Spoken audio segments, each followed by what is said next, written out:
Pasang tinted, nikmati kedai menjadi sejuk tanpa silau dan panas. Hari ni, kami pasang tinted cermin untuk kedai di Subang Jaya. Kedai direct masuk cahaya panas. Bila cermin panas dan tiada privasi, pelanggan pun tak selesa nak singgah. Sebelum ni dalam kedai silau teruk, sekarang dah lebih redup dan selesa. Lagi best, tinted ni tak halang pemandangan.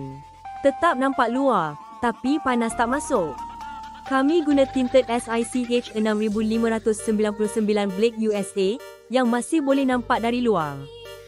Bila kedai sejuk, pelanggan pun tenang nak duduk makan. Itu yang penting.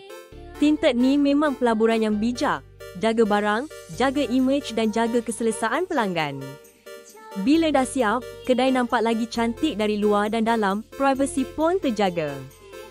Kalau nak tanya atau nak tim kami datang ukur dan bagi cadangan,